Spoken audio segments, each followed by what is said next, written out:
Hello students. तो आज जो है हम आपके लिए सॉल्यूशन का लेक्चर नंबर 5 लेकर के आए हैं। और अभी भी हम लोग जो है ना कंसंट्रेशन टर्म ही समझ रहे हैं। नहीं, आपको जो है ना पहले कंसंट्रेशन टर्म बढ़िया से समझिए इसको, जो आपके लिए बहुत ही बेनिफिशियल है। जो बच्चा 11 में ही पढ़ रहा है और वो अगर मोल कंसेप्ट नहीं पढ़ा है तो यहां से जो है ना वो आसानी से इसको पढ़ सकता है। तो आज जो है ना हम एक नया कंसंट्रेशन टर्म आपको पढ़ाने वाले हैं जिसको हम लोग बोलते हैं नॉर्मलिटी। लेकिन उस चीज को जानने के पहले हम लोग जानेंगे इक्विवेलेंट वेट क्या है। समझ रहे हैं ना? तो मैं प्रभास पांडे आपके अपने चैनल ग्लांस क्लासेस पे आप लोगों का स्वागत करता हूं। आइए फिर स्टार्ट करते हैं हम लोग कि ये इक्विवेलेंट वेट क्या है। देखिए, तो हम आपको इसको समझाने की कोशिश कर रहे हैं। देखिए, हम क्या बोले कि आप जो है ना ऐसा कीजिए, NH2 ये H2 से रिएक्शन करके क्या बना दिया भाई, NH3। ये क्या हुआ, NH3 बनाया। अच्छा, हम अगर आपसे पूछें कि बताइए इस रिएक्शन में N2 का कितना मोल भाग लिया है, H2 का कितना मोल भाग लिया है और इसका कितना मोल बना है, क्या आप इस इक्वेशन को बिना बैलेंस किए क्या आप बता सकते हैं कि इसमें N2 का कितना मोल है, H2 का कितना मोल है? आप नहीं बता सकते हैं। तो मोल जो है ना, मोल कंसेप्ट जो है ना, जब तक हम केमिकल रिएक्शन बैलेंस नहीं करते हैं तब तक मोल कंसेप्ट हमको ये बात बता ही नहीं पा रहा था ना, मोल कि किसी भी रिएक्शन में रिएक्टेंट का कितना मोल पार्टिसिपेट हो रहा है। तो अगर इसको बैलेंस कर दें, देखिए तो अब देखिए हम लोग इसको कर सकते हैं। और यहां क्या आएगा, बात समझ में आ रही है कि नहीं आ रही? बात क्लियर है? देखिए N2 तो 2N2, यहां भी 2N2। अब हम बोलेंगे कि अब ये केमिकल रिएक्शन बैलेंस है ना, तब हम बोलेंगे कि इसका 1 मोल, इसका 3 मोल रिएक्शन किया और तब जो है ना 2 मोल बना इसका। बात क्लियर है आपको कि नहीं क्लियर है? कि N2 का 1 मोल H2 के 3 मोल से रिएक्शन किया और अमोनिया का 2 मोल बनाया, तब हम ये बात बोल सकते हैं। बात क्लियर है कि नहीं हो रहा है हमको ये बताइए। उसी तरह जो है देखिए, तो हम यहां एक दूसरा रिएक्शन बोल रहे हैं कि H2SO4 है, ये NaOH से रिएक्शन किया। जब NaOH से रिएक्शन किया तो क्या बनाया, देखिए तो Na2SO4 बनाया और H2O बनाया। फिर देखिए, फिर हम इसको नहीं बोल सकते कि कितना मोल आप H2SO4 मिलाए, कितना मोल जो है NaOH मिलाए, तब जाके आपको ये रिएक्शन मिला। तो फिर क्या करना पड़ेगा, इसको हमको बैलेंस करना पड़ेगा और तब बोलेंगे कि H2SO4 का 1 मोल NaOH के 2 मोल से रिएक्शन किया है। नहीं तो पता है मोल हमेशा बदल जाएगा। देखिए, तो इसका 1 मोल इसके 2 मोल से रिएक्शन कर रहा है। तो इस चीज को हटाने के लिए जो है ना एक टर्म आया, ग्राम इक्विवेलेंट। क्या आया? ये इक्विवेलेंट वेट है ना, इसके लिए आया एक टर्म ग्राम इक्विवेलेंट। हम अब आंख मूंद के आप बोलिए ना कि केमिकल रिएक्शन बैलेंस हो या नहीं बैलेंस हो, कोई दिक्कत नहीं है। समझ रहे हैं ना? ये अगर NH3 बना रहा है तो बोलिए इसका 1 ग्राम इक्विवेलेंट, इसके 1 ग्राम इक्विवेलेंट से हमेशा जुड़ेगा। कि इसका जो है ना ग्राम इक्विवेलेंट हमेशा N2 का 1 ग्राम इक्विवेलेंट H2 के 1 ग्राम इक्विवेलेंट से मिलकर के अमोनिया बना देगा। ये बात याद रखिए। आप केमिकल रिएक्शन बैलेंस हो या नहीं हो, इससे कोई मतलब नहीं है। इतना बात आ रही समझ में कि नहीं आ रही है? तो इसीलिए इस ग्राम इक्विवेलेंट को फाइंड करने के लिए, ग्राम तुल्यांक को निकालने के लिए सबसे पहले हम लोग समझेंगे कि इक्विवेलेंट वेट क्या है। बात आ रही समझ में? क्यों? तो आप जैसे ही आप ग्राम इक्विवेलेंट निकालना सीख जाइएगा, आप आंख बंद करके बोलिएगा अच्छा इसका 1 ग्राम इक्विवेलेंट, अगर मान लीजिए हाइड्रोजन और ऑक्सीजन मिला रहे हैं तो बोलिएगा कि हाइड्रोजन का 1 ग्राम इक्विवेलेंट ऑक्सीजन के 1 ग्राम इक्विवेलेंट से मिलकर के वाटर बना दिया। बात समझ में आ रही है कि नहीं आ रही है? तो देखिए, तो इक्विवेलेंट वेट हम लोग कैसे निकालेंगे? इक्विवेलेंट वेट निकालने का क्या होगा फॉर्म देखिए, तो आप इसको इक्विवेलेंट वेट बोलिए या इक्विवेलेंट मास बोलिए, बात एक ही है ना। तुल्यांक भार बोलिए या तुल्यांक द्रव्यमान बोलिए। तो देखिए, तो इक्विवेलेंट वेट बराबर हम लोग क्या लिखेंगे, मोलेकुलर मास, जिसका भी आपको इक्विवेलेंट वेट निकालना है, मोलेकुलर मास आणविक द्रव्यमान डिवाइडेड बाय एक्स।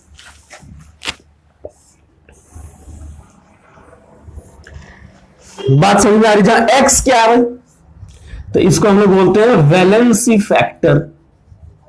अब हम लोग सब समझेंगे, देखिए तो ये है वैलेंसी फैक्टर ना, इसको हम लोग बोलते हैं क्या, संयोजकता गुणांक। इसको हिंदी में हम लोग क्या बोलेंगे, तो तुल्यांक भार बराबर आणविक द्रव्यमान डिवाइडेड बाय संयोजकता गुणांक, वैलेंसी फैक्टर। तो चलिए देखिए, तो हम लोग देखते हैं कि भाई ये निकालेंगे कैसे, क्या होगा।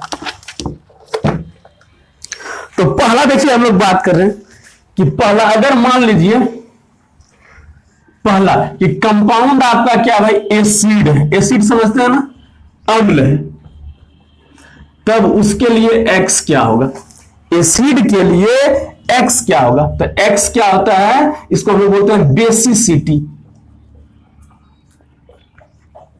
ये होगा क्षारीयता। अम्ल के केस में इसकी बेसिसिटी, और ये होता क्या है भाई, तो number of H plus ion lost bye acid. Acid के केस में ये X क्या होगा, तो कोई भी एसिड जितना H प्लस आयन लॉस करेगा ना, वही उसकी क्या हो जाएगी, बेसिसिटी हो जाएगी। अच्छा देखिए, तो हम बात कर रहे हैं पहला कि HCl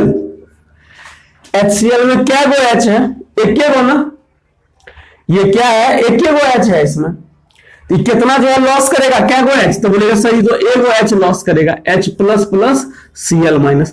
इसके लिए अगर हम पूछें कि X का मान कितना होगा, तो बोलिएगा 1 नहीं। इसके लिए और हम अगर पूछें कि भाई इक्विवेलेंट वेट अगर निकालिए HCl का, तो इसका मोलेकुलर वेट कितना होता है, तो हाइड्रोजन का 1 प्लस क्लोरीन का 35 डिवाइडेड कीजिएगा, ऐसे कितना आएगा, तो 36/1 बराबर क्या आएगा, 36। बात समझ में आ रही है कि नहीं आ रही है। तो अम्ल के केस में क्या हो जाएगा, तो मोलेकुलर मास बटा उसकी बेसिसिटी ना। देखो, तो इसकी हम बोल रहे हैं कि भाई दूसरा एग्जांपल देखिए, हम बोल रहे हैं H2SO4, तो ये भी टूटेगा ना, और H plus plus SO4 minus 2 ion देगा, तो ये क्या गो H लॉस कर सकता है, तो बोलेगा सर इसके पास 2 गो H है ना, ये 2 गो लॉस करेगा ना, तो इसके लिए X का मान कितना हो जाएगा, 2। इसका अगर हम बोले कि इसका इक्विवेलेंट वेट ऑफ H2SO4 निकालिए, तो आप क्या बोलिएगा, इसका मोलेकुलर वेट कितना होगा, 2 गो हाइड्रोजन, 1 गो सल्फर और 4 गो ऑक्सीजन, 64 बटा क्या लिखिएगा, 2 ना, कितना हो जाएगा, तो 98 डिवाइडेड बाय 2 बराबर क्या आएगा, 49। इतना बात समझ में आ रही है कि नहीं आ रही है, इतना ग्राम ने, इतना बात आप लोगों को क्लियर है, इक्विवेलेंट वेट आ रहा है समझ में। चलिए हम एक पता है इस एसिड के बारे में पूछता है, हम इधर मिटा दें, चलिए इधर मिटाते हैं।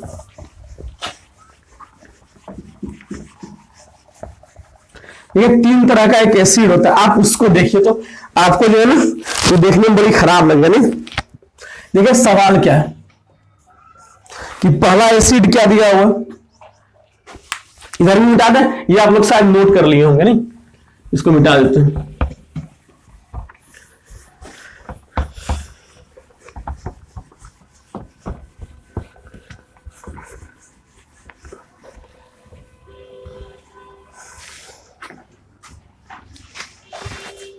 हम पहला एसिड देख रहे हैं, देखिए तो एक क्या है, H3PO4, H3PO4, दूसरा क्या, H3PO3, H3, और तीसरा है H3PO2, H3PO2। हम बोल रहे हैं इसके केस में आप हमको बेसिसिटी बताइए, तो आप क्या बोलिएगा कि सर यहां हाइड्रोजन 3 गो है, तो इसकी बेसिसिटी 3 होगा। बात आ रही समझ में कि यहां हाइड्रोजन 3 गो है, तो देखते हैं, तो इसकी बेसिसिटी 3 ना, इसका आप मोलिकुलर स्ट्रक्चर समझिए, P यहां आएगा डबल बॉन्ड O ना। अब देखिए तो अब आपके पास कितना ऑक्सीजन, 3 ऑक्सीजन बच गया ना, तो एक और यहां देखिए ऐसे जुड़ेगा ना, यहां पे ऑक्सीजन, यहां ऑक्सीजन और यहां ऑक्सीजन। अब ये तीनों H इसके साथ जुड़ेगा, H H और H। अच्छा देखिए एक बात, यहां पे ऑक्सीजन ज्यादा इलेक्ट्रॉन नेगेटिव है ना, तो ये सबका जो है ना अपने और चूसेगा और यहां क्या करेगा, H प्लस यहां से लॉस करवाएगा, यहां से और यहां से। तो यहां क्या गो H प्लस आपको मिलेगा, तो बोलेगा सर 3 गो H प्लस मिल रहा है, तो इसके लिए बेसिसिटी कितनी हो जाएगी, 3 हो जाएगी। बात समझ में आ रही है कि नहीं आ रही है? अच्छा यहां देखिए तो यहां भी तो 3 हुआ है, तो आप इसका भी 3 बोलिएगा ना, कि इसकी बेसिसिटी कितना हो गया, 3। गलत हो जाएगा आपका। देखिए हाइड्रोजन क्या करे, फास्फोरस पहले ऑक्सीजन से जुड़ेगा, अब क्या होगा, तो आपके पास एक ऑक्सीजन, 3 ऑक्सीजन है ना, 3 ऑक्सीजन है ना इसके पास, तो यहां एक हाइड्रोजन आएगा, यहां एक हाइड्रोजन आएगा और यहां पे एक हाइड्रोजन आएगा।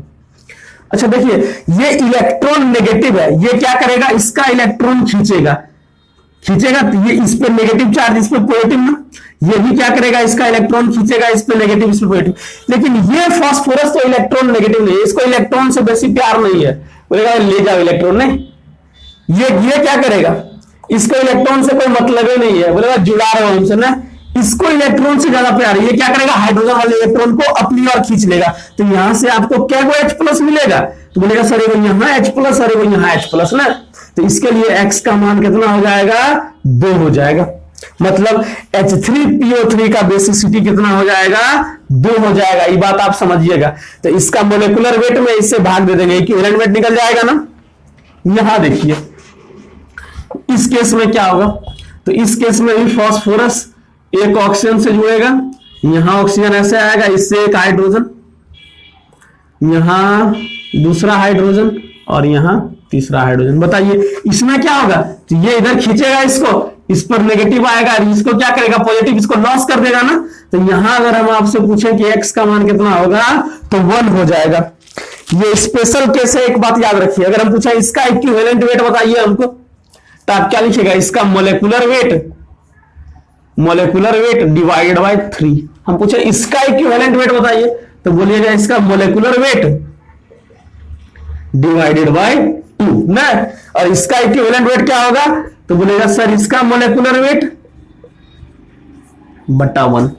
बात समझ में आई आप लोगों को, इसमें कंफ्यूज नहीं करना है आप लोगों को। इसकी बेसिसिटी 3 H3PO4 का, H3PO3 का 2 और H3PO2 का क्या हो जाएगा, 1 हो जाएगा इसकी बेसिसिटी। बात आ रही समझ में कि नहीं आ रही है? ये बात क्लियर है आप लोगों को कि नहीं क्लियर है, बताइए हमको। ये आपको समझ में आ रहा है? चलिए अगर हम लोग बेस की बात करते हैं, मिटा दें इसको, कि भाई ये तो एसिड की बात हो गई ना, कि इक्विवेलेंट वेट बेस का क्या होगा।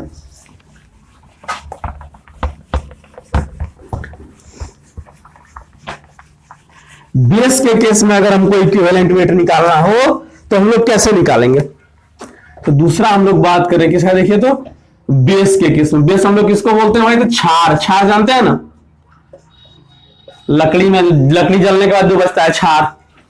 देखिए तो इसके केस में X जो होगा वो वैलेंसी फैक्टर में क्या होगा, एसिडिटी, छार की अम्लीयता,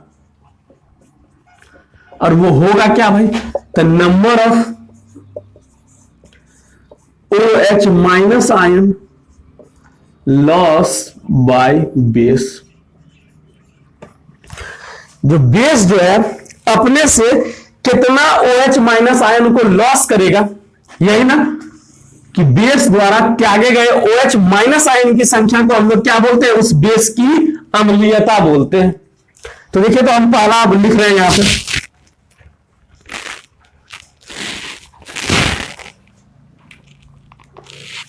अगर हम बोले कि यहां एक बेस लिख रहे हैं NaOH,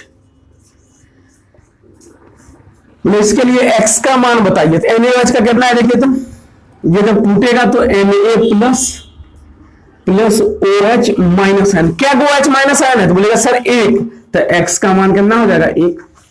बात समझ में आ रही है?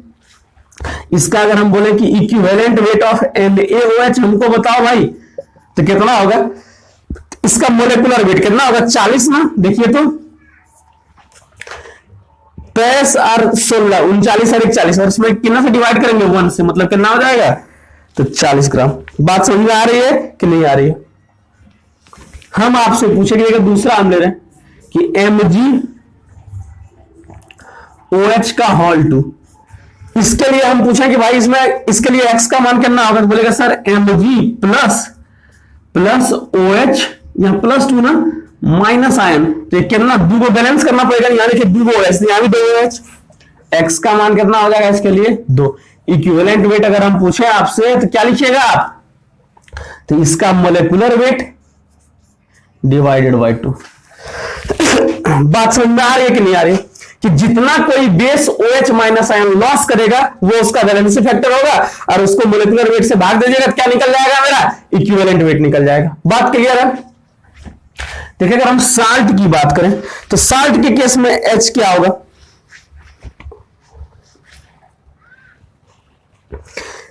X किसमें हम तीसरा कंडीशन बोल रहे हैं कि साल्ट के केस में, देखिए तो फॉर साल्ट, साल्ट समझते हैं ना, नमक जिसको हम लोग बोलते हैं, लवण। X क्या होता है? देखिए X क्या होता है कि टोटल नंबर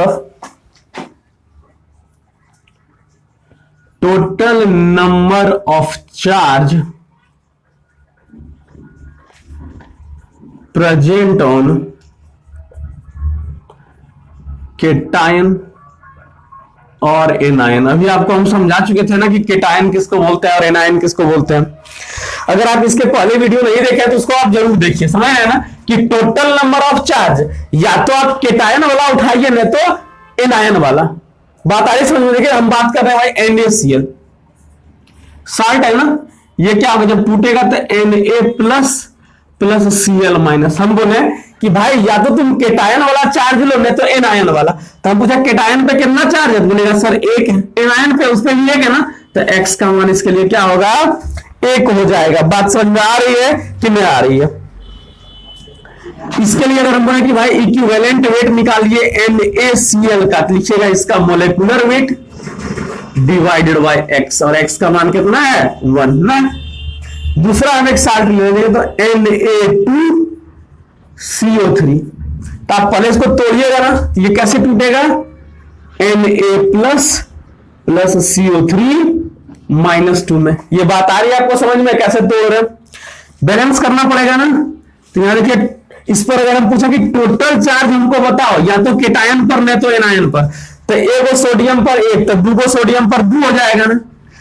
इस पर तो ऑलरेडी 2 दिख ही रहा है, इसके लिए x का मान 2 हो जाएगा। अगर इसका हम इक्विवेलेंट वेट की बात करें Na2CO3 का, क्या लिखिएगा? इसका मोलेकुलर वेट डिवाइडेड बाय 2। बात समझ में आ रही है कि नहीं आ रही है?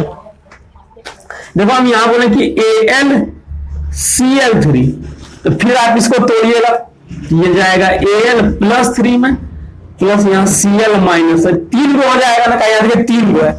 हम पूछे कि x बताओ, तो टोटल चार्ज कितना है भाई केटायन पर? तो बोलिएगा 3 है सर। एनायन पर तो 1 ऊपर 1 है, 3 को एनायन है तो 3 हो जाएगा। इसका इक्विवेलेंट वेट अगर हम पूछे AlCl3 का, तो क्या बोलिएगा? Molecular weight divided by 3। बात क्लियर है कि नहीं क्लियर है? ये बताइए हमको।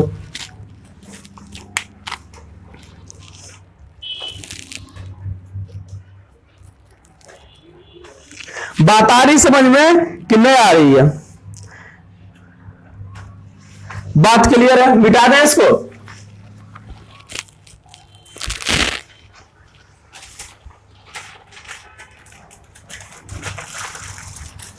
मिटाएं? अच्छा देखिए एक हम और कि देखिए कि अगर हम ऐसा कोई रिएक्शन करवाएं NaOH और ये रिएक्शन कर रहा है आपका H2SO4 से, ठीक है, ये रिएक्शन कर रहा है H2, देखो तो NaHSO4 बनाएगा प्लस H2O बनाएगा। अच्छा बताइए, यहां अगर हम पूछें कि इसका आप हमको इक्विवेलेंट वेट बताइए, किसका इक्विवेलेंट वेट ऑफ H2SO4 का, तो हम क्या बोले थे आपको, देखने में क्या लगे, कितना हाइड्रोजन आयन लॉस करेगा, 2 गो। अच्छा क्या 2 गो लॉस कर रहा है क्या, यहां तो एक ही को लॉस कर रहा है ना। देखिए ये यहां क्या होगा HSO4, ये तो इस पर -1 चार्ज होता है। अरे एक हाइड्रोजन जो है ये निकाला, यहां जो है ना OH को दिया, जिसके जो तो Na प्लस है ना प्लस OH माइनस, तो यहां क्या होगा H प्लस प्लस HSO4 -1। तो यहां क्या को हाइड्रोजन लॉस हुआ है, तो बोलेगा सर एक को हुआ है, H2SO4 पूरा पूरा 2 गो हाइड्रोजन ने लॉस किया है, इसीलिए यहां x का मान जो है आप 2 में लीजिएगा, x का मान क्या लीजिएगा 1। तो इसका मतलब क्या है कि equivalent weight depends on chemical reaction ना। इक्विवेलेंट वेट जो है वो केमिकल रिएक्शन पर डिपेंड करता है, ये बात याद रखिएगा। आपको देखना पड़ेगा कि कितना H प्लस आयन या कितना OH माइनस आयन लॉस कर रहा है। बात समझ में आ रही है कि नहीं आ रही है? चलिए मिटा दें इसको। दिख रहा है आप लोगों को? बहुत बढ़िया, समझ में भी आ रहा होगा ना। तो आपको I hope equivalent weight clear हुआ होगा। चलिए अब हम लोग ग्राम इक्विवेलेंट देखते हैं, नहीं कि नंबर ऑफ ग्राम इक्विवेलेंट क्या होगा, कि number of gram equivalent.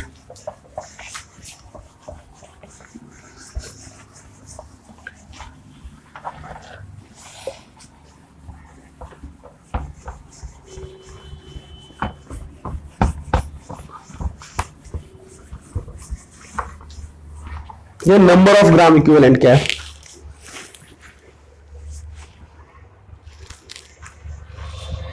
Number of gram equivalent, ये क्या है देखिए तो, ग्राम तुल्यांक की संख्या। इसको हम लोग हिंदी में क्या बोलेंगे, ग्राम तुल्यांक की संख्या। इक्विवेलेंट वेट हम लोग सीख चुके हैं ना, ठीक है। नंबर ऑफ ग्राम इक्विवेलेंट, इसके बराबर क्या होगा फॉर्मूला कि नंबर ऑफ ग्राम इक्विवेलेंट, ये लगभग मोल जैसा ही है ना।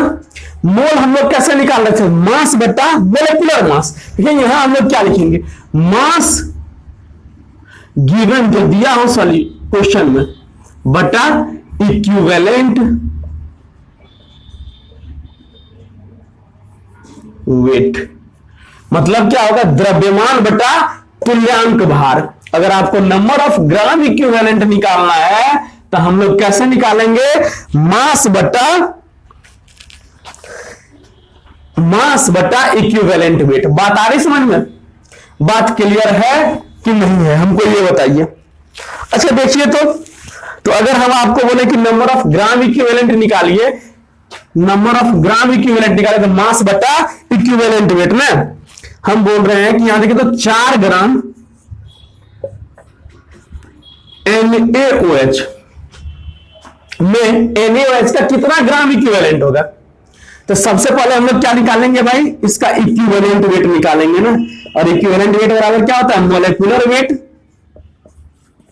डिवाइडेड बाय x ना। और ये देखिए क्या वो OH माइनस लॉस करेगा 1 ना, इसके लिए x का मान क्या हो जाएगा 1। तो मोलेकुलर वेट कितना होगा 40 बटा x का मान 1, मतलब क्या आ जाएगा 40 ना। अगर नंबर ऑफ ग्राम इक्विवेलेंट बोले कि नंबर ऑफ ग्राम इक्विवेलेंट, ये क्या हो जाएगा, तो बोलेंगे मास कितना गिवन है 4 ग्राम, तो ऊपर हम लिखेंगे 4 बटा यहां कितना आ जाएगा 40, मतलब 0.1 ग्राम इक्विवेलेंट। ये बात आ रही समझ में कि नहीं आ रही है, हमको ये बताइए। आप जो है ना हमको ग्राम इक्विवेलेंट सबका निकाल के बताइएगा, किसका, H2SO4 का। H2SO4 का ग्राम इक्विवेलेंट निकालिए। ठीक है, H2SO4 का ग्राम इक्विवेलेंट निकालिए। जब इसका जो है ना कितना ग्राम दिया हुआ है 9.8 ग्राम ना, आप जो है ना Na2CO3 का हमको ग्राम इक्विवेलेंट बताइए जब इसका मास दिया हुआ है 10.6 ग्राम। बात समझ में आ रही है कि नहीं आ रही है आप लोगों को? ये सब का जो है ना आप HCl का जो है ना ग्राम इक्विवेलेंट हमको बताइए जब इसका वेट दिया हुआ है कितना कि 3.6 ग्राम। आप ये सब का जो है ना ग्राम इक्विवेलेंट हमको निकाल करके बताइएगा और आपको आई होप समझ में आएगा। देखिए हम दूसरा एक सवाल आपको दे रहे हैं और एक कंसेप्ट सिखाना चाह रहे हैं। देखिए तो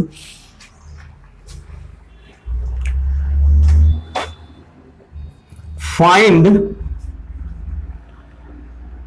number of gram equivalent,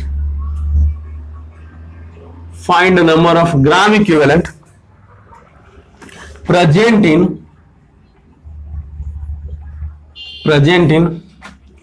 2 mole of NaOH। मतलब NaOH के 2 मोल में उसका कितना ग्राम इक्विवेलेंट है ना। चलिए निकालते हैं इसको। अच्छा, नंबर ऑफ ग्राम इक्विवेलेंट बराबर क्या होता है? Number of gram equivalent, number of gram equivalent ना बराबर क्या होता है? तो मास जो गिवन है बटा इक्विवेलेंट वेट ना।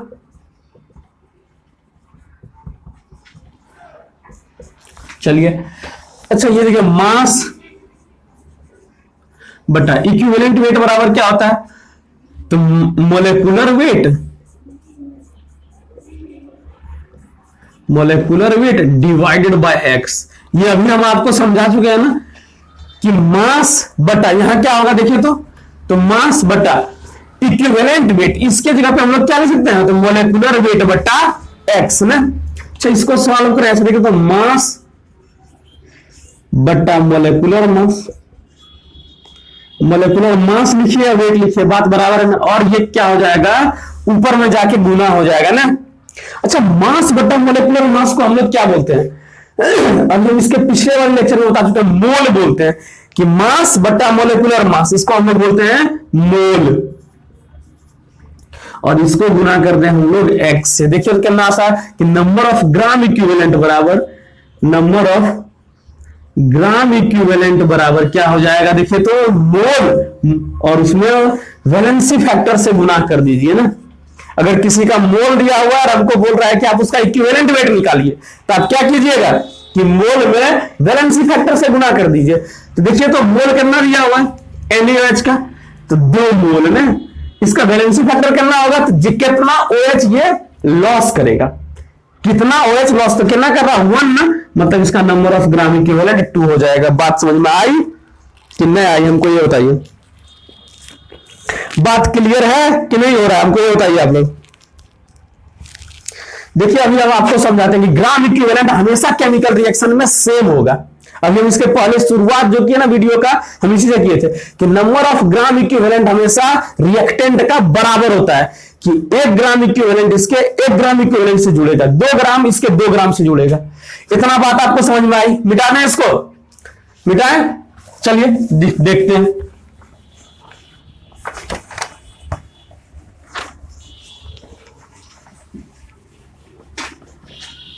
आपको ये रिलेशन याद रखना है, नंबर ऑफ ग्राम इक्विवेलेंट बराबर मोल इनटू वैलेंसी फैक्टर। मोल को अगर हम वैलेंसी फैक्टर से गुना करते हैं तो नंबर ऑफ ग्राम इक्विवेलेंट हमको पता चल जाएगा। देखिए तो हम यहां एक रिएक्शन करवा रहे हैं। देखिए H2SO4 का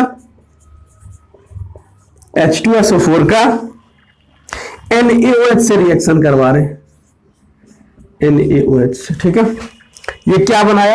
तो Na2SO4 प्लस H2O ना।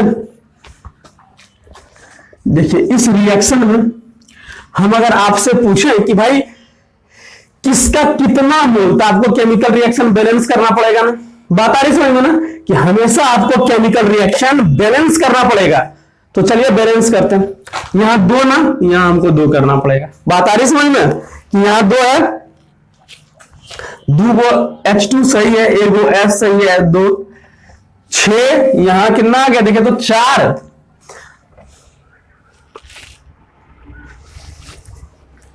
यहां 4 2 6 ना, यहां कितना होगा, यहां भी हमको 2 करना पड़ेगा ना। बात समझ में आ रही है? हाइड्रोजन 2 और 2 4, सारा कुछ बैलेंस है ना। मतलब क्या देखो, तो इसका 1 मोल, इसका 2 मोल, मतलब H2SO4 का आपको 1 मोल लेना पड़ेगा और NaOH का कितना मोल लेना पड़ेगा, 2 मोल लेना पड़ेगा, तभी रिएक्शन होगा। हम बोल रहे हैं कि नहीं, हम दोनों बराबर लेंगे, हम ग्राम इक्विवेलेंट निकाल रहे हैं इसका। देखिए तो अच्छा, इसके लिए हम, आप बताइए हमको, इसके लिए वैलेंसी फैक्टर कितना होगा, 2। इसके लिए वैलेंसी फैक्टर कितना होगा, x का मान 1 नहीं। और हम अभी जस्ट अभी बताए थे ना कि नंबर ऑफ ग्राम इक्विवेलेंट बराबर क्या होता है, तो मोल गुना वैलेंसी फैक्टर। बताइए इसका number of gram equivalent, number of gram equivalent of H2SO4 कितना हो जाएगा, तो मोल कितना है इसका, 1 मोल है ना, 1 गुना वैलेंसी फैक्टर 2, मतलब कितना होगा 2। मतलब H2SO4 का 2 ग्राम इक्विवेलेंट। NaOH का, तो number of gram equivalent of NaOH, तो NaOH का कितना मोल है, तो बोलेगा सर 2 मोल है ना। वैलेंसी फैक्टर कितना आ गया, 1, तो इसका कितना ग्राम इक्विवेलेंट हो जाएगा, तो इसका भी 2। देखिए तो कि ग्राम इक्विवेलेंट कभी ना बदल रहा है। इसका अगर आप 2 ग्राम इक्विवेलेंट ले रहे हैं तो इसका भी आपको 2 ग्राम इक्विवेलेंट लेना पड़ेगा, जबकि मोल बदल रहा था ना कि इसका 1 मोल लीजिए, इसका 2 मोल लीजिए। हम क्या बोले, इसका 1 ग्राम इक्विवेलेंट लो, इसका भी 1 ग्राम इक्विवेलेंट लो, और ये रिएक्शन कंप्लीट हो जाएगा। बात आ रही समझ में कि नहीं आ रही है, कि क्यों ग्राम इक्विवेलेंट जानना जो है ना आपके लिए बहुत जरूरी था। बात समझ में आई या नहीं आई, इतना बात क्लियर है कि ग्राम इक्विवेलेंट फंडामेंटल चीज है। ग्राम इक्विवेलेंट जो है वो फंडामेंटल चीज है, समझ रहे हैं, जबकि मोल फंडामेंटल नहीं है, ग्राम इक्विवेलेंट फंडामेंटल है कि ये कभी ना बदलेगा। इतना बात समझ में आई कि ना आई, आप लोगों को ये बताइए, इसको मिटाएं। अब हम लोग पढ़ते हैं भाई नॉर्मेलिटी क्या है। अब हम लोग पढ़ेंगे नॉर्मेलिटी।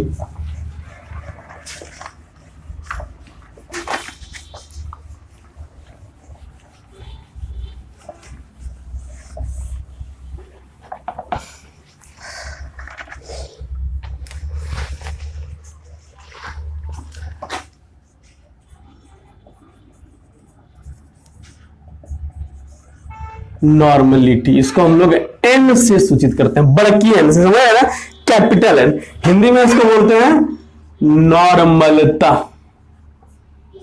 हिंदी में इसको हम लोग बोलते हैं नॉर्मलता। देखिए ये होता क्या है कि किसी विलयन के 1 लीटर में, हिंदी में बोल रहे हैं, किसी विलयन के 1 लीटर में विलायक का कितना ग्राम तुल्यांक भार है। अभी हम बताए ना कि number of gram equivalent of solute, इसको हम लोग कैसे डिफाइन करेंगे, तो number of gram equivalent of solute presenting, number of gram equivalent of solute present in 1 litre of solution. मतलब क्या हुआ, आप सॉल्यूशन का 1 लीटर लीजिए, उसमें कितना ग्राम इक्विवेलेंट है सॉल्यूट का, यही उसकी नॉर्मलिटी बताएगी। बात क्लियर है। तो एन बराबर हम लोग क्या लिख सकते हैं, नॉर्मलता बराबर number of gram equivalent of solute divided by volume of solution.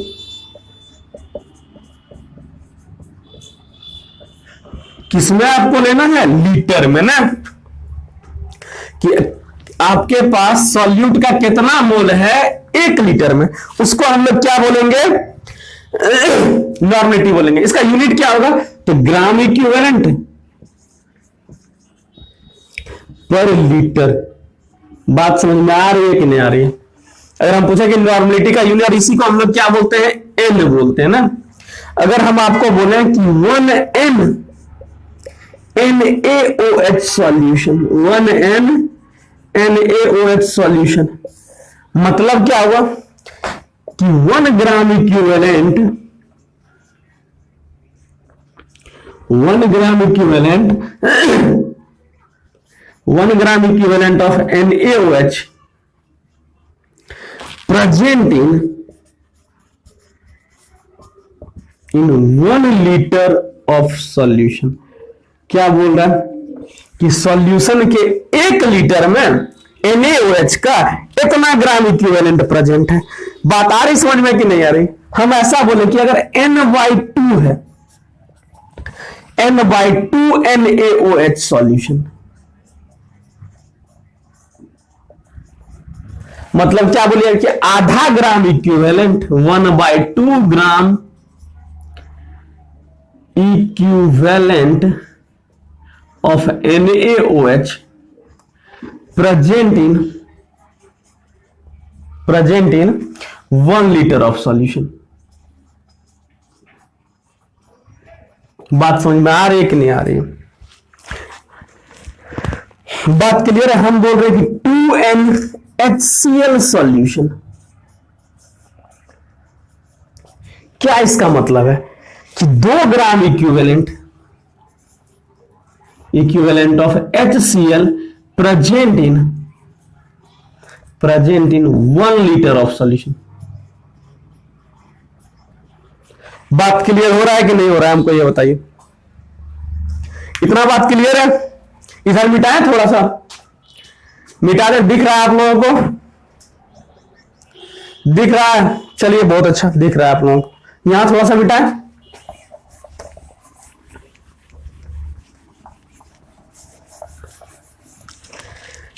देखिए, अगर 1N नॉर्मलिटी दिया तो इसको आपको बोलना है नॉर्मल सॉल्यूशन। ये क्या है? Normal solution. अगर दिया हुआ है N/2, इसका मतलब आप क्या समझिएगा? तो semi normal solution. Semi normal solution.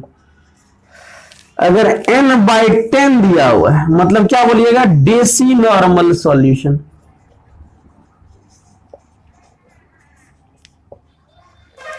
Deci normal solution, ठीक है। अगर हम बोले कि N/100 दिया हुआ है, मतलब क्या होगा? Centi normal solution. बात क्लियर है? Centi normal solution. इतना बात आप लोगों को समझ में आया कि नहीं आया? बात क्लियर है? अच्छा, देखिए तो हम आपको रिलेशन बता। रिलेशन क्या है? नॉर्मलिटी में और मोलरिटी में क्या संबंध है? Relation between normality N and molarity M. N और एम में क्या संबंध है नॉर्मलिटी और मोलरिटी में? चलिए देखते हैं। अच्छा, देखिए तो कि हम लोग पढ़े थे जैसे नॉर्मलिटी का मतलब क्या है? ग्राम इक्विवेलेंट ना। नॉर्मलिटी का मतलब क्या है? Gram equivalent. और मोलरिटी का मतलब क्या? मोल ना। अच्छा, हम आपसे पूछे कि number of gram equivalent, number of gram equivalent बराबर क्या है? देखिए तो मोल इंटू वैलेंसी फैक्टर, यही ना? Mole into valency factor. बात आ रही समझ में? अच्छा, हम बोल रहे हैं कि आप दोनों तरफ जो है ना लीटर से डिवाइड कर दीजिए। 1 लीटर और इधर भी 1 लीटर। अच्छा, इधर क्या हो गया? इधर क्या आ गया कि नंबर ऑफ ग्राम इक्विवेलेंट पर लीटर। इधर क्या आया? नंबर ऑफ ग्राम इक्विवेलेंट पर लीटर। और इधर क्या आया? मोल पर लीटर इंटू एक्स। अच्छा, number of gram equivalent solute का ना, नंबर ऑफ मोल सॉल्यूट का ना। देखिए तो number of gram equivalent of solute होता है वॉल्यूम ऑफ सॉल्यूशन लीटर में। इसको हम लोग क्या बोल रहे हैं? तो नॉर्मलिटी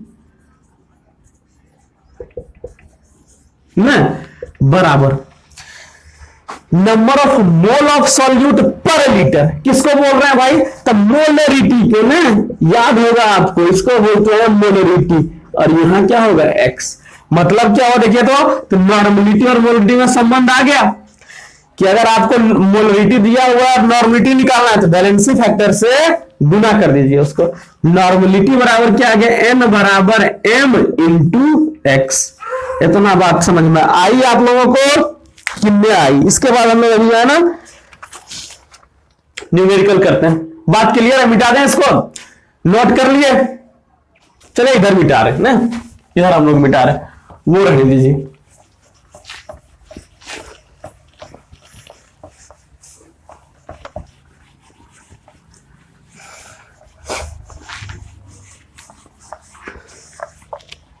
देखिए तो पहला सवाल क्या है भाई? क्या लिखा हुआ है कि 4 ग्राम NaOH present in 4 gram NaOH present in 250 ml of solution, find normality. ठीक है, नॉर्मलिटी बराबर क्या होगा? नॉर्मलिटी बराबर क्या होता है? एन बराबर तो number of gram equivalent, number of gram equivalent बटा वॉल्यूम ऑफ सॉल्यूशन ना। देखिए उधर लिखा हुआ है किसमें भाई? लीटर में। पहले नंबर ऑफ ग्राम इक्विवेलेंट निकालने के लिए पहले हमको इक्विवेलेंट वेट निकालना पड़ेगा ना। तो equivalent weight of NaOH, equivalent weight of NaOH क्या होगा? तो मोलेकुलर वेट बटा एक्स ना। मोलेकुलर वेट कितना है? 40 और एक्स का मान 1 कितना आ गया? 40 ना। नंबर ऑफ ग्राम इक्विवेलेंट क्या है? नंबर ऑफ ग्राम इक्विवेलेंट, तो ये क्या होता है? तो मास बटा इक्विवेलेंट वेट ना। मास कितना दिया हुआ है? 4 ना। इक्विवेलेंट वेट कितना आ गया? 40, कितना आ जाएगा? 0.1। अब नंबर ऑफ ग्राम इक्विवेलेंट पर लीटर ना, तो एन बराबर कितना होगा? तो 0.4 बटा कितना होगा? देखिए तो 250 बटा 1000। 4 बार में काट दीजिएगा इसको। बात आ रही समझ में कि नहीं आ रही? यहां 0.1 ना, तो क्या होगा? 0.1 गुना 4 बराबर कितना आ जाएगा? 0.4n। अच्छा सिंपल था, इतना नहीं हो करते, पहले मोल निकाल लो ना, मोलरिटी निकाल लेते हैं इसका। मोलरिटी बराबर क्या था? मोल हम लोग निकालते हैं ना 4 बट्टा 40 बट्टा, यहां आपका आया था कितना? 250 बट्टा 1000। 4 बार में काटते, 1 बार में कटता, कितना आया था? 0.4 ना। ये बात आ रही समझ में कि नहीं आ रही? यहां कितना आया था? तो 0.4 और इसका x का मान कितना था? 1। नॉर्मलिटी आ गया ना 0.4। डायरेक्ट मेरा आंसर आता ना। बात आ रही समझ में? बात क्लियर है? मिटा दें इसको।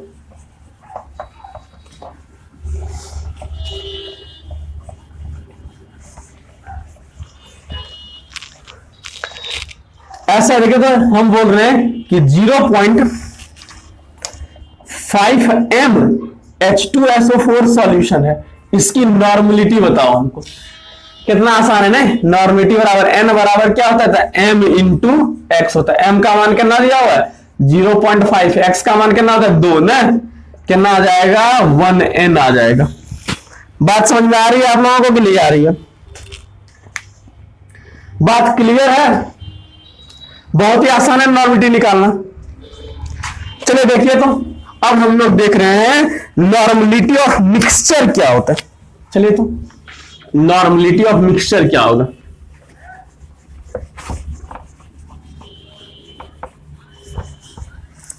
नॉर्मलिटी ऑफ मिक्सचर क्या होगा?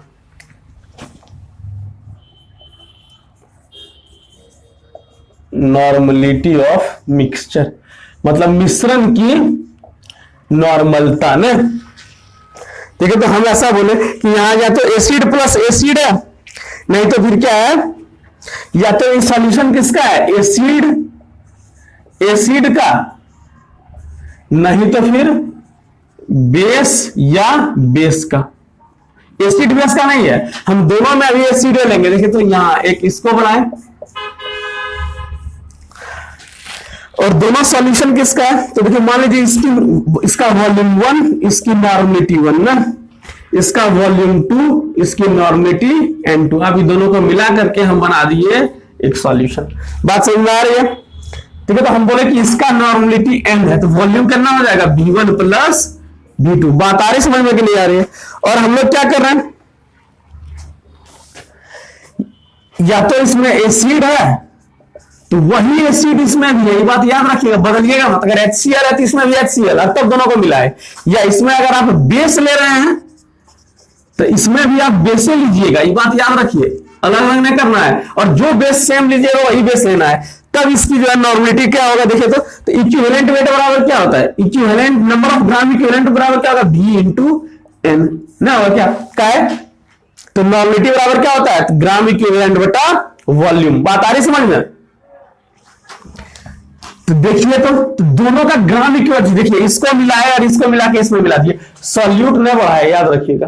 तो सॉल्यूट का ग्राम इक्विवेलेंट दोनों में सेम होगा, ये बात याद रखिए। सॉल्यूट का ग्राम इक्विवेलेंट दोनों में सेम होगा, क्या होगा, तो n into v1 plus v2 बराबर क्या होगा, तो n1 v1 plus n2 v2। यहां से हम लोग n बराबर क्या लिखेंगे, तो n1 v1 plus n2 v2 divided by v1 plus v2।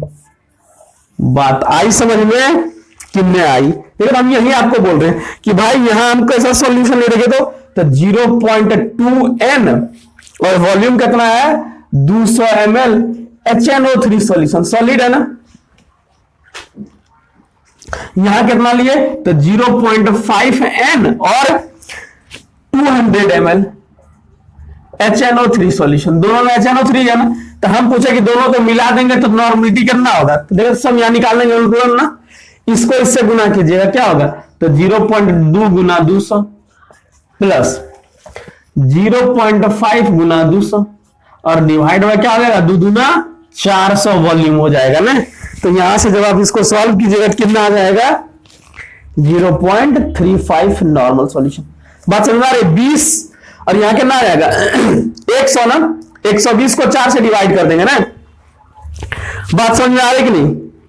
यहां आएगा तुम्हारा क्या ना 140 डिवाइडेड बाय 400, ये इसको मारेगा 7 बार में, यहां 20 बार में, यहां 3.5, यहां 10, 0. आ जाएगा ना। ये बात आपको समझ में आई? चलिए अब हम लोग एसिड बेस सॉल्यूशन ले रहे हैं, इसको मिटाते हैं। आप समझिए इस चीज को कि भाई एगो एसिड हो और एगो बेस हो तब क्या होगा। एक अगर एसिड सॉल्यूशन ले रहे हैं, हम एसिड को किसमें मिला रहे हैं, एसिड को मिला रहे हैं हम लोग बेस में, ठीक है। देखिए यहां पे एसिड था तो हम लोग लिख रहे हैं एसिड की नॉर्मिलिटी Na और एसिड का वॉल्यूम भी है, इसको हम लोग मिलाए बेस के साथ। इसमें एसिड है और इसमें बेस है। यहां हम बोल रहे हैं कि इसकी नॉर्मिलिटी Nb और इसका Vb ना। यहां जो बनेगा इसका वॉल्यूम क्या होगा V1 प्लस V2 और इसकी नॉर्मिलिटी N है। अच्छा, एसिड जब बेस से मिलता है तो इस रिएक्शन को हम लोग बोलते हैं न्यूट्रलाइजेशन रिएक्शन, उदासीनीकरण अभिक्रिया, समझ रहे हैं। अच्छा हम क्या बोले, अब आप हम लोग डायरेक्ट नहीं बना सकते, अब आपको चेक करना पड़ेगा। अब आपको चेक करना पड़ेगा पहली बात कि किसका ग्राम इक्विवेलेंट बेसी है, कि एसिड का ग्राम इक्विवेलेंट, कि इफ NaVA ये ग्रेटर देन हो जाए NbVb से। मतलब क्या होगा कि एसिड का ग्राम इक्विवेलेंट अगर बेस के ग्राम इक्विवेलेंट से बेसी हो जाए तो ये पूरा सॉल्यूशन एसिडिक हो जाएगा ना। बात आ रही समझ में कि नहीं आ रही है? ये सॉल्यूशन तुम्हारा क्या होगा, एसिडिक हो जाएगा। कि सॉल्यूशन क्या होगा, एसिडिक हो जाएगा। ये सॉल्यूशन एसिडिक सॉल्यूशन आपको मिलेगा ना, एसिडिक सॉल्यूशन मिलेगा ना। तो इसमें जो हम लोग नॉर्मिलिटी निकालेंगे, एसिडिक सॉल्यूशन है मतलब क्या है कि इसकी जब नॉर्मिलिटी निकालेंगे किसका भाई, तो H प्लस आयन हो जाएगा ना। H प्लस आयन की नॉर्मिलिटी क्या हम लोग लिखेंगे, देखिए तो NaVA minus NbVb divided by Va plus Vb। बात समझ में आ रही है कि नहीं आ रही है? ये भाई एसिडिक सॉल्यूशन होगा ना। एसिडिक सॉल्यूशन का मतलब क्या है? किसकी आप नॉर्मलिटी निकाल रहे हैं? तो H प्लस आयन की नॉर्मलिटी। अगर हम बोले दूसरा कंडीशन, देखिए तो दूसरा कंडीशन हम क्या बोल रहे हैं कि अगर इफ Nb इंटू Vb ये ग्रेटर देन हो जाए Na इंटू Va से, मतलब क्या हुआ कि बेस का ग्राम इक्विवेलेंट एसिड के ग्राम इक्विवेलेंट से बेसी हो जाए तो सॉल्यूशन कैसा हो जाएगा? सॉल्यूशन बेसिक हो जाएगा, बेसिक सॉल्यूशन आपको मिलेगा। तो इसमें क्या होगा, इसकी जो नॉर्मलिटी हम लोग निकालेंगे, नॉर्मलिटी N4 किसके लिए? तो OH माइनस आयन ना का है, इसमें बेस बेसी और base OH minus iron loss करता है। ये क्या होगा? तो NbVb minus NaVa divided by Va plus Vb। बात समझ में आ रही है आप लोगों को कि नहीं आ रही है? तीसरा कंडीशन क्या है? अगर ऐसा हो कि NaVa ये बराबर हो जाए NbVb का, मतलब क्या हुआ कि एसिड का ग्राम इक्विवेलेंट बेस के ग्राम इक्विवेलेंट के बराबर हो जाए, तब क्या होगा? तो जो सॉल्यूशन मिलेगा आपको, सॉल्यूशन बिकम्स न्यूट्रल। सॉल्यूशन कैसा हो जाएगा? न्यूट्रल हो जाएगा सॉल्यूशन। उसमें ना तो एसिड होगा और ना ही बेस होगा। बात समझ में आ रही है कि नहीं आ रही है? देखिए हम आपको देख रहे हैं कि भाई पहला सवाल देखिए तो क्या है कि 0.2n 100 ml HCl को हम लोग मिला रहे हैं किसमें? तो 0.3 n और 200 ml NaOH में। अब आपको चेक करना पड़ेगा ना, देखते हैं इसका ग्राम इक्विवेलेंट कितना है। तो क्या लिखा? 0.2 इंटू 100 कितना आ जाएगा? 20। बात आ रही समझ में? यहां क्या आ जाएगा? 20n। यहां क्या आएगा देखिए तो 60n ना, यहां आ जाएगा 20n और 60n, मतलब क्या 20n H प्लस और 60n OH माइनस। कैसा सॉल्यूशन होगा भाई? बेसिक सॉल्यूशन हो जाएगा, बेसिक सॉल्यूशन हो जाएगा ना, क्षारीय हो जाएगा ये सॉल्यूशन। तो इसमें हम लोग नॉर्मलिटी निकालेंगे जब किसका भाई? तो OH माइनस आयन का। क्या लिखिएगा? तो 60 माइनस 20 बट्टा कितना हो जाएगा? 300 ml। बात समझ में आ रही है कि नहीं आ रही? तो कितना आ जाएगा इसका? तो 40 बट्टा 300 मारिएगा इसको, तो 4 बट्टा 30n। बात समझ में आ रही है कि नहीं आ रही है? हम एक न्यूट्रलाइजेशन रिएक्शन का एग्जांपल दे रहे हैं। देखिए तो इसको मिटा दे। ये आपको समझ में आया आप लोगों को कि नहीं आया? देखिए तो दिख रहा है आप लोगों को बढ़िया से? चलिए मिटाते हैं। हम एक ऐसा सॉल्यूशन ले रहे हैं, देखिए तो कि 0.5n में 0.4n और 500 ml HCl ये न्यूट्रलाइज हो रहा है किसके साथ? देखिए तो ये न्यूट्रलाइज हो रहा है, न्यूट्रलाइज हो रहा है किसके साथ? तो 300 ml KOH सॉल्यूशन से। तो आपको जो है ना KOH की नॉर्मलिटी बताना है। नॉर्मलिटी किसका बताना है? KOH का ना। तो न्यूट्रलाइज का मतलब क्या है कि देखो तो NaVa ये बराबर होगा किसके? NbVb के ना। न्यूट्रलाइज का मतलब यही होता है। यहां कितना आएगा देखिए तो एसिड का 0.4 इंटू 500 बराबर क्या होगा? तो Nb नहीं पता, इंटू वॉल्यूम दिया हुआ है 300। काट दें इसको, काट दिए, कितना आ जाएगा देखिए तो Nb बराबर कितना आ जाएगा? तो 0.4 इंटू 5 डिवाइडेड बाय 3। बात आई समझ में? कितना आएगा? 500 का 20 ना, तो 0.67n। बात क्लियर हो रहा है? तो हम लोग जो है ना कंसंट्रेशन टर्म खत्म कर चुके हैं। और एक बात हम आपको बता रहे हैं कि कौन सा ऐसा कंसंट्रेशन टर्म है जो टेम्परेचर के से इंडिपेंडेंट होता है, कि जो टेम्परेचर पर निर्भर नहीं करता है। तो जितना भी हम आपको बताएं ना, वो तो हम आपको शुरू में ही बता चुके हैं ना कि कौन सा टर्म टेम्परेचर पे डिपेंड करता है, कौन सा नहीं करता है। तो मोललिटी नहीं करता है, ये बात याद रखिएगा। तो आई होप आपको जो है ना खत्म होगा। अब हम जो है सॉल्यूशन स्टार्ट करेंगे कि सॉल्युबिलिटी क्या है, समझ रहे हैं ना। तब तक के लिए आप लोग पढ़ते रहिए। मेरे तरफ से ऑल द बेस्ट।